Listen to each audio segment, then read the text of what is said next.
If you've cleaned out some clutter, you hope to sell it, make a little bit of money. That doesn't have to mean a garage sale anymore. We were just talking about this. Joining us this morning with some alternatives to the old school garage sale and yard sales, Simply Money's Amy Wagner. Good morning. You have done this before. Good morning. I did it once. We had moved. We had a bunch of stuff. I spent weeks organizing it, put it out there. It ended up being a rainy day. I made $30 and ended up donating the rest. It was such a pain. And that's why for a lot of people, maybe you don't have the time, the hours to do it. Or maybe there's just a few things that you want to sell and you want to get maybe a higher price than you would if someone was in your driveway sort of haggling with you.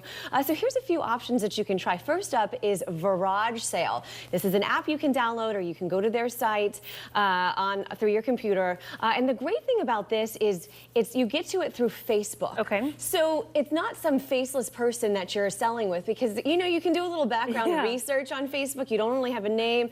You've got some pictures. You can kind of figure out who they are. You just put in your city, your neighborhood, and then you negotiate. Just make sure that wherever you're actually taking the items to, of course, is well lit. Maybe even a police department. That's always an option nowadays. Now, speaking of Facebook, we were talking also about Facebook Marketplace. This is kind of a newer feature on Facebook, but a lot of people like it. Again, you have that ability to kind of research who you're talking to, get a better idea of who you're working with there. So that's also an option. Just takes a minute to get used to thinking of Facebook and using it for that purpose. Well, I think because you communicate with people, across the country, around the world, and you're thinking, but these are people that I'm just selling to locally, so it's not what you're necessarily used to using Facebook for.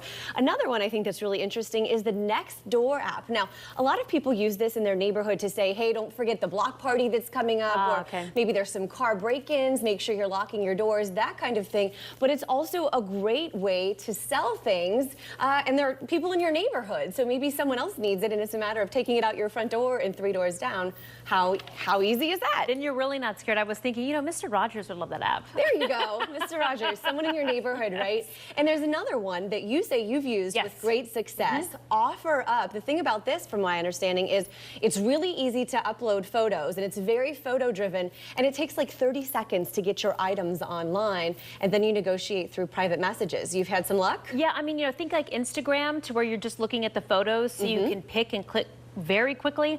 I've had, I sold a rug for like $50. Someone offered me $50 for it. And if you don't want to say yes, you don't have to say it face to face. You don't know them. And if you had a $50 rug at a garage sale, someone would try to get it for you for $10. So, this is a great way, especially, again, if there's just a few items that maybe you paid a lot for that you're not using anymore. It's a great way to get rid of those items, but not spend weeks and weeks trying to get a garage sale together. Now, another great tip of the week, babysitting can be expensive.